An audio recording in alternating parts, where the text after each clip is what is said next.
Hey everyone, welcome to my first tutorial on AppGameKit. You can use either AppGameKit Studio or Classic to follow along. It won't matter which one you do because I make sure to make it compatible with either or. But the first thing we're going to do is be drawing Hello World to the screen. So first, whenever you create a project, it's going to come up with some auto-generated text or code. What I did, I just deleted that all because I'm going to be walking you through it line by line, kind of explaining what it does and what it is. Um, so if you create a new project and you have that, just delete it all and we'll begin setting here. So the first thing that we're going to do is set the virtual resolution. All right. So to do that, you go set virtual resolution. And what I want you to do is come here in front of our command and hit F1. And now what that does is that opens up a help file. If you're in Classic, that'll open it up in the browser. And if you're using Studio like I am, then that's going to open it up to the right-hand side here on the screen. So set virtual resolution, what is this?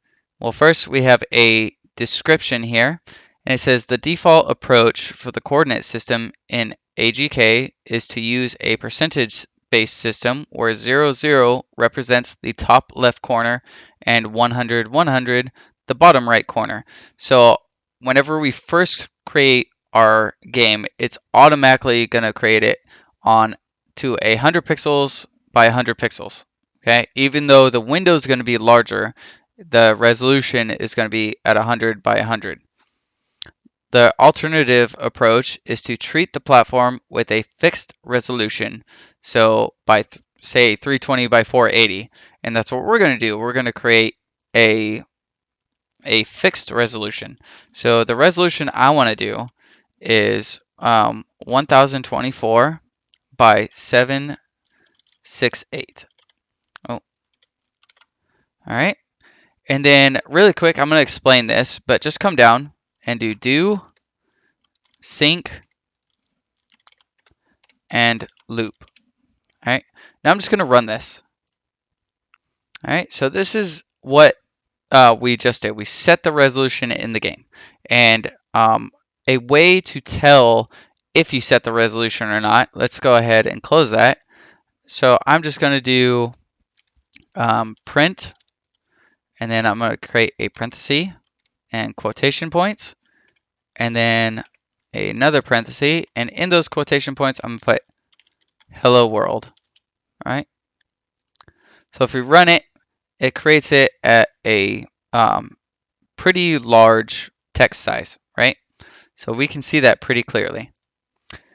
Even if we took off the resolution, so let me just comment that out and run it, it's still going to look pretty similar to what it was before. It does look a little bit cleaner, but that's just with the print command. So say instead of doing print, we wanted to create text, because if you come here and to the beginning of our print command, hit F1. So this prints the given value or string to the screen and adds a new line character so that the next print command will be one line down. So printing, you can use this, but it's not recommended, especially if you want dialogue to pop up on the screen, or if you want to use, say the character comes up and hits a sign and then hits an interact button on the keyboard, and then it brings up the text. Printing works, but it's not best suited for this.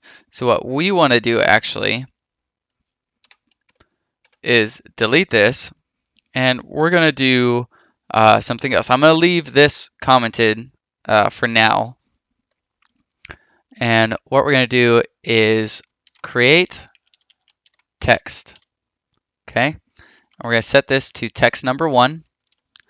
And we're going to call it hello world. Okay. And now if we run it here, you see it makes it a decent size, just like we did with print. But if we set the resolution text is affected by resolution. So if we hit play now, it looks very small. You can barely see it on the screen. I'm not even sure if you can see it in my recording here. So to fix that, you can set the size. So what we can do is set text size, and we're affecting text number 1, and let's set it to 14. That's a good standard text size, which you normally see in like a Word document or something. All right, so that's going to be text size number 14. And let's make it a little bit bigger for this example. Let's just make it 64 and take a look at that. All right, now that's pretty large. All right, oh, let me close that here. And all right, so now that we got the text size, what if we wanted to move the text? So to do that, we could set text position. And really quick, let me explain what this is. So whenever you're creating a text, you have to give it an ID. So that way we know what one that we're referencing whenever we do these little parameters. So say we did set text size and we did 2. Well, we don't have a second text object created, so that wouldn't work. So if I was to remove this really quick, or actually I'm not going to remove it, I'm just going to comment it out. If we were to run this, as you see, it doesn't change the size because we're referencing another text ID. So we need to always make sure that we're referencing the correct IDs. All right, so now let's set the text position. So again, we're going to reference ID number 1. And let's set its position to the half of the room size for our resolution. So 1024. If you don't know what that is, you can just bring up a calculator and you can do 1024 divided by 2 is 512. And then because that's going to be half of the room width, half of the room height is going to be 384. Let me just double check that. 768 divided by 2. Yeah, 384. So 384.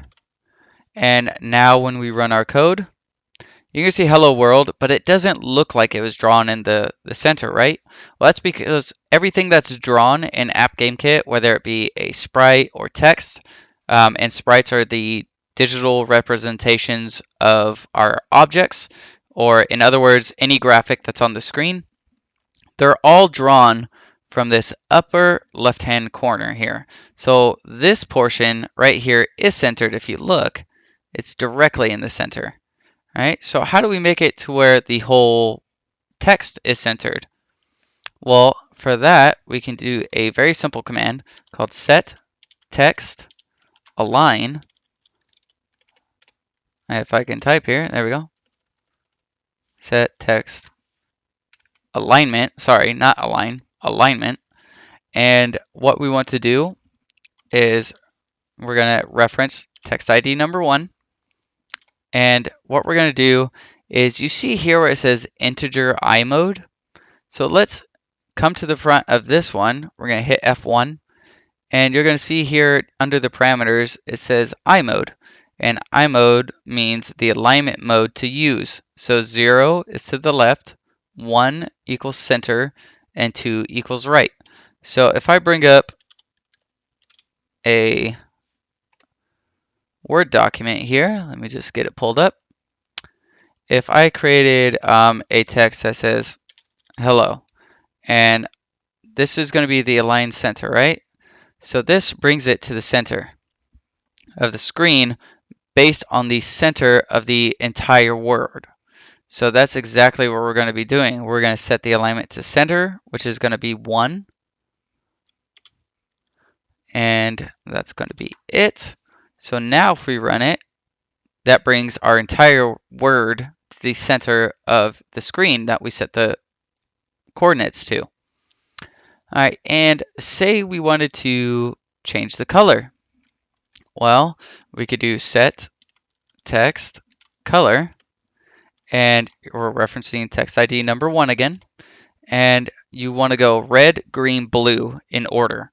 So between between the numbers of 0 and 255.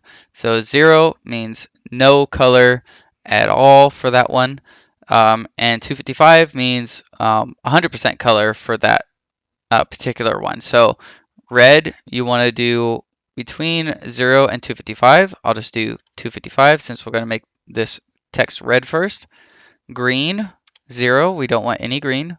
We don't want any blue. And then also at the end here, you should see where it says integer I alpha. So the alpha is the transparency, where 255 is fully transparent and 255 is fully non-transparent, so you can fully view it, and 0 is fully transparent. So we want to see the color, so I want to set it to 255.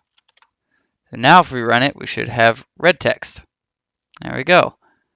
Say we wanted to change our text color randomly, right? So you could do a random range between 1 and 255. And now that'll give us a different shade of red every time we run the game, right? There we go. We got darker color there, a really bright one there. So that changes it to where it's a random number between 1 and 255. But what if we wanted this to happen every frame? Well, then you'd want to do this in a loop, and we have a loop here. So what we could do is just highlight it all, hit Control X on your keyboard to cut it, and right above the sync, hit Control V, and that should paste it out. Now if we run it, every frame is going to be changing to a random hue of red, right? So let's go ahead and do that for all of them. Let's do, just copy this. So make sure you get the entire thing. And just replace the zeros. All right.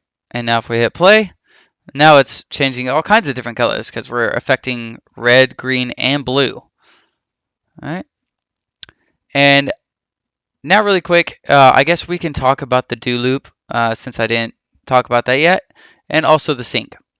So the do loop, this is going to be our main loop of the game, and you will be creating other types of loops, but this is always going to be our main loop. And basically what this does is it says do, and then it runs the code, and then it updates the screen. That's what sync does. And if you want to know more, again, click right above, or excuse me, not above, but right in front of our command, hit F1, and that'll tell you exactly what it does. But what this does basically is it updates the scene with the latest information, so with the latest code, and draws everything back to the screen. So it updates the screen. And then after that, it goes down to our loop. And once we end our loop, it goes back up to do and does it all over again. Okay, so it's just a constant loop. All right, well, I think that's going to be it for our first tutorial, and I'll see you guys around.